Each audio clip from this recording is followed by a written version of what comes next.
Ako po dito si Alex. Ako po dito yung isang Boy Scout.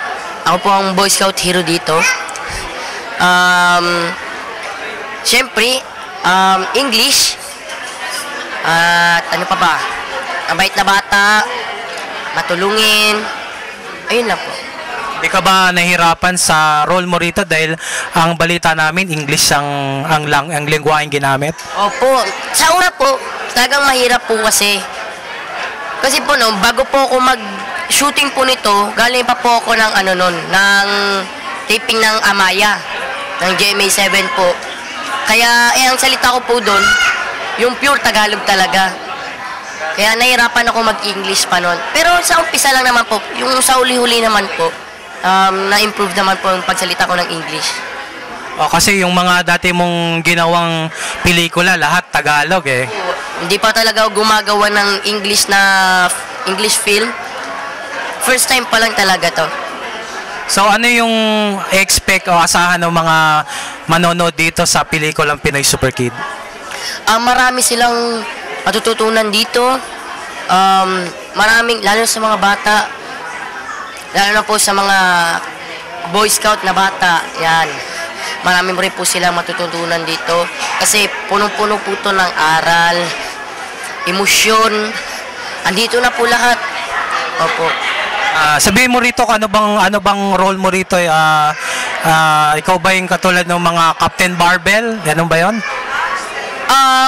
Ako po dito si Alex. Ako po ay hindi po katulad nila Captain Barbell.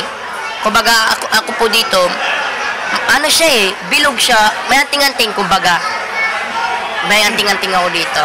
Yun yung nagtutulong sa akin. So anong masasabi mo sa buong pelikula? Anong may share mo sa mga viewers natin? Sobrang ganda. Challenging. Nosebleed. Grabe. Tapos ang saya nung shooting namin. Kahit pagod, may bawi naman. Yun, syempre, sarap ng pagkain. Pagkain talaga. Sino ba yung mga kasama mo rito sa pelikula? Marami po. Si Mark Lapid, si Tita Suzette Ranillo,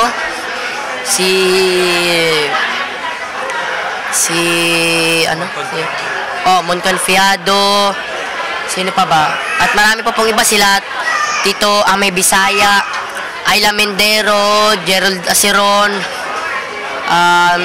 Carla, sino pa ba? Sino yung director? Directed by Nards Belen, ayan. At nagpapasalamat po talaga ako kay Direct Nards at saka rin po sa producer namin na si Sir Edwin. Thank you po talaga. So, imbitahan mo yung mga manonood. Sana po, panoorin nyo po ang Pinoy Super Kid. Sigurado po masasayahan po kayo dito, matutuwa, malulungkot. Dito na po lahat kasi talaga Talagang wala akong masabi sa ganda ng pelikula na to.